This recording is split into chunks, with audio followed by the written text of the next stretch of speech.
नमस्कार दोस्तों, स्वागत है आपका हमारे YouTube channel bank pre master पे।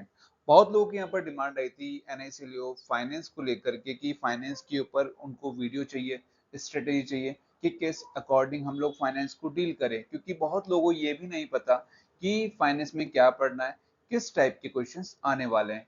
ये वीडियो सिर्फ एनआईसीएल वालों के लिए, न्यू इंडिया वालों के लिए भी हो सकता है, क्योंकि आने वाले दिनों में न्यू इंडिया भी है, उसका भी मीन्स लोगों को लगेगा, वहां पर फाइनेंस में भी आप लोग डील करेंगे। तो यहाँ पर मैं आप लोगों को बताऊंगा कि जो लास्ट एनआईसीएल एओ मेंस का जो मैंने पेपर दिया था, उसमें किस टाइप के क्वेश्चंस थे, एंड जो मैंने रिसेंटली कुछ पेपर्स दिए हैं उन सब में किस टाइप के क्वेश्चंस आए थे। मैं आपसे 3-4 पेपर का एक्सपीरियंस यहाँ पर शेयर करूंगा, क्योंकि मैंने लास्ट जो पेपर दिया था रायसन कोऑपरेटिव बैंक का दिया था, उसमें अकाउंटेंसी किस लेवल की थी, किस टाइप के क्वेश्चंस आए थे। सबसे पहले मैं आप लोगों को क्लियर करूंगा कि आईबीपीएस हम सबकी सोच से अलग चलता है। जैसे हम लोग जीके पढ़ते हैं, कितना भी डीप पढ़ ले, लेकिन क्वेश्चंस वही आते हैं जो आईबीपीएस सिलेक्ट करता है, आते वहीं से जो हमने पढ़ा है, लेकिन हमें नहीं पता होता कि क्वेश्चन क्या पूछ रहा है, कहाँ से क्वेश्चन आया। पढ़ा हुआ टॉपिक आपको लगेगा, लेकिन ऐसा लगेगा यार ये क्वेश्चन टॉपिक मैंने पढ़ा था, लेकिन जो क्वेश्चन आया ये नहीं पढ़ा है मैंने। ठीक है, तो ऐसा अकाउंटेंसी के अंदर बिल्कुल भी नहीं होता, क्योंकि यहाँ पर जो है हमारे टॉपिक्स लिमिटेड है, हमको जो पढ़ना है वो लिमिटेड कंटेंट है। तो चलिए वीडियो को शुरू करते हैं।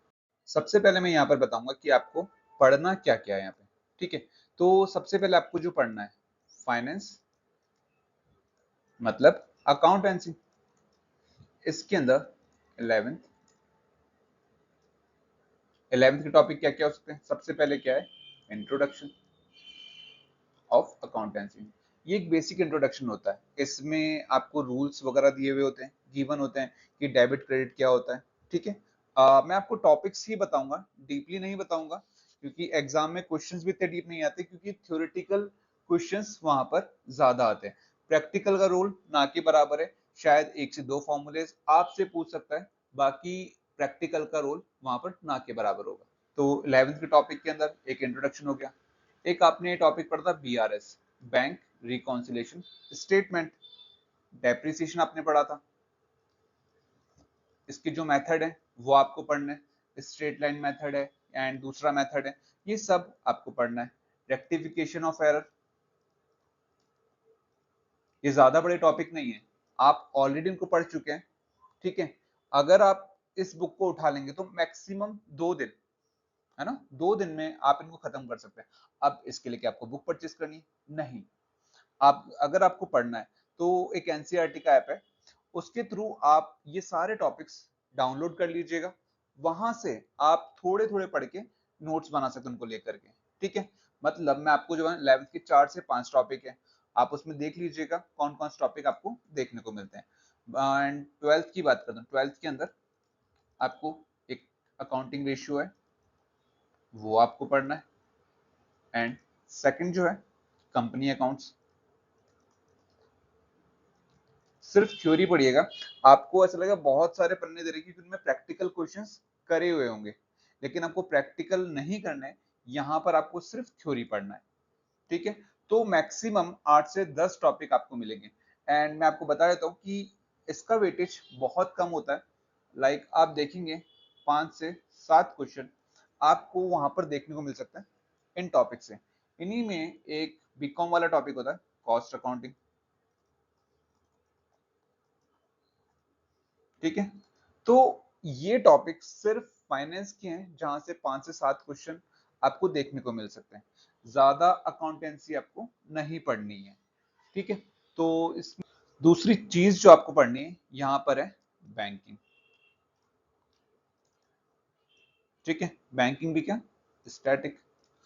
अब ये इंश्योरेंस का पेपर है, तो हम लोग यहाँ पर बैंकिंग क्यों पढ़े? ठीक है, मैंने क्या बोला, आईबीपीएस जो है अनप्रिडिक्टेबल पेपर बनाता है, क्योंकि कुछ क्वेश्चंस आपको देखने को मिले, क्योंकि क्या है, अगर आप देखें फाइनेंस भी क्या है, बैंकिंग से रिलेटेड है, इसमें डायरेक्टली क्वेश्चन पूछेगा नेगोशिएबल इंस्ट्रूमेंट एक्ट, है ना, मनी मार्केट, ये सब भी क्या है, फाइनेंस के पार्ट हैं। तो इसलिए आपको स्टैटिक बैंकिंग भी यहाँ पर पढ़नी होगी। इसके अलावा जो आपको यहाँ पर पढ़ना है वो है फाइनेंशियल स्कीम्स जैसे जनधन योजना, आप सबने नाम सुना, प्रधानमंत्री जन धन योजना। ये कब लॉन्च हुई थी, इसके बेनिफिट क्या क्या हैं, ओडी अकाउंट में क्या क्या आता है, लाइक लिमिट कितनी है, ठीक है, ओडी में पहले कितनी लिमिट थी और अब कितनी लिमिट होगी, कौन सी ईयर में लॉन्च होता, ये सारी चीजें आपको पढ़नी है। प्रधानमंत्री सुरक्षा बीमा योजना, प्रधानमंत्री जीवन ज्योति बीमा योजना, ठीक है, अटल पेंशन योजना, ये सब क्या है, फाइनेंस का पार्ट है। एक है मुद्रा योजना, इसमें एक नई स्कीम भी लॉन्च हुई थी, एक्चुअली मुझे याद नहीं आ रहा। मुद्रा के अंदर तीन चीजें थी, पहले शिशु किशोर तरुण होती हुई थी और एक और इसके अंदर एक ऐड किया था, तो देख लीजिएगा। मैं जस्ट आपको एक एग्जांपल दे रहा हूँ, डीपली नहीं बता रहा कि आपको पढ़ना क्या क्या, सिर्फ मैं आपको वो फोकस कर रहा हूँ, क्योंकि मैंने आपको बताया कि लास्ट ईयर जो आया था इन्हीं में से क्वेश्चन ज्यादा थे, इन्हीं का वेटेज ज्यादा था, ठीक है। अकाउंटेंसी का वेटेज बहुत कम होता है वहां पर, क्योंकि फाइनेंस के रिगार्डिंग क्वेश्चंस वहां पर हमसे पूछे जाते हैं, ठीक है। उसके अंदर इंक्लूड हो गया कि 11th क्लास के अकाउंट्स हो गए, 12th के अकाउंट्स, बीकॉम लोग पढ़ रहे हैं शुरू से, कि शायद लगता है कि बीकॉम का पूरा सिलेबस आएगा, बट बीकॉम ना के बराबर आता है, ठीक है। एक से दो टॉपिक क्वेश्चंस आपको मिल सकते हैं, उससे ज्यादा आपको बीकॉम के पार्ट नहीं मिलेंगे। आपको जो मोस्टली फोकस करना है, जो भी फाइनेंशियल स्कीम चल रही है, ठीक है, फाइनेंशियल अवेयरनेस, फाइनेंशियल अवेयरनेस क्या है यहाँ पर,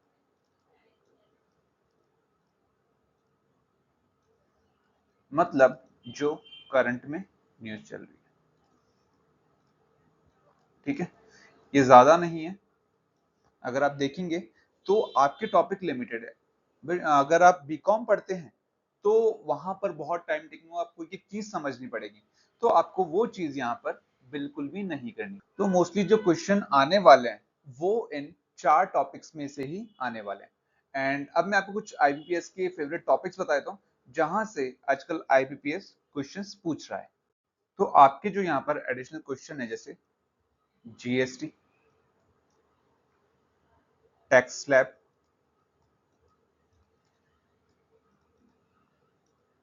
थर्ड है बजट, एफडीआई, एफडीआई क्या था, foreign direct investment, like FDI in insurance, आपको पता है, ये आपने पढ़ा ही होगा। देन एनपीएस के बारे में पढ़ लीजिए, पीएफआरडीए, ये सब टॉपिक्स आपने पढ़े हैं, सुने हैं, ठीक है। आधार हो गया, आधार क्या, यूआईडीए के बारे में पता होना चाहिए आपको। देन आप लोग पढ़ते हैं अभी फिनटेक सेक्टर के बारे में,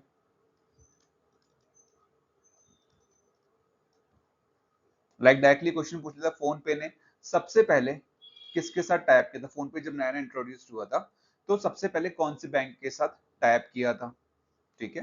तो ये भी क्या है, फाइनेंस का क्वेश्चन है, ये क्वेश्चन भी मैंने रिसेंटली किसी फाइनेंस के एग्जाम में ही देखा था, ठीक है। एंड इसके अलावा पैन कार्ड, एक क्वेश्चन मैं आपको बता देता हूँ जो लास्ट ईयर पूछा था। पैन कार्ड में या तो पूछे कितने डिजिट होते हैं, कितने लेटर्स होते हैं, ठीक है। एंड इसके अलावा इसी टाइप के कुछ इकोनॉमिक्स बेस्ड क्वेश्चन होते हैं, जीडीपी, जीएनपी, ये सब एक छोटे छोटे टॉपिक्स हैं, अगर आप इनको पढ़ के चले जाएंगे तो आप एक अच्छा स्कोर यहाँ पर ला सकते हैं। एक क्वेश्चन ये भी आया था, मुझे क्लिक हुआ, बी ई पी, ये क्या होता है, आप सबने पढ़ा हो जिन्होंने कॉमर्स बीकॉम किया, ये होता है ब्रेक इवन पॉइंट, ठीक है, where there is no profit no loss, ठीक है। ये सारे टॉपिक आपने देखे हैं, आपने पढ़े हैं, अगर आप सिर्फ यही टॉपिक्स करके चले जाते हैं तो 20 से 25 मार्क्स आप यहाँ पर ला सकते हैं। मैं ये बिल्कुल नहीं कह रहा कि आप 20 से 25 मार्क्स से लेकर आए, डिपेंड करता है आपकी नॉलेज के ऊपर, उस बिहाफ पर आप ज्यादा भी ला सकते हैं, ठीक है। तो आप इन टॉपिक्स को अभी से ज्यादा आपको नहीं पढ़ना, अभी भी कह रहा हूँ, जो लोग टेंशन में है कि मुझे क्या पढ़ना है बीकॉम, लाइक फाइनेंस के अंदर, कि बीकॉम पढ़ना है, 11 12 पढ़ना है, या क्या चीज पढ़नी है, फाइनेंस पढ़नी है, फाइनेंशियल अवेयरनेस पढ़नी है, मैं आपको सारे टॉपिक बता चुका हूँ, ठीक है। क्योंकि ये जो बताया मैंने आपको, लास्ट प्रीवियस जो भी पेपर्स हुए उन सब में जो मिक्स क्वेश्चंस आते हैं वही सारी चीजें मैंने आपके सामने लेके आया हूँ। ठीक है, तो आप सिर्फ यही पढ़ के जाएंगे तो ये वीडियो आपके लिए काफी हेल्पफुल रहेगा। ये जैसा मैंने अभी अभी आपको बताया, ये सिर्फ एनआईसीएल के लिए नहीं है, ये ऑल ओवर जितने भी एग्जाम होते हैं उन सब में फाइनेंस के टॉपिक्स जो आते हैं उन सब के लिए, जो भी फाइनेंस के पेपर्स हैं उन सब के लिए काफी हेल्पफुल है। एंड दोस्तों उम्मीद करता हूँ कि ये वीडियो आपके एग्जाम के लिए काफी हेल्पफुल होगी। ठीक है, तो दोस्तों वीडियो अच्छा लगा हो तो वीडियो को लाइक शेयर और सब्सक्राइब जरूर कीजिएगा। Thank you.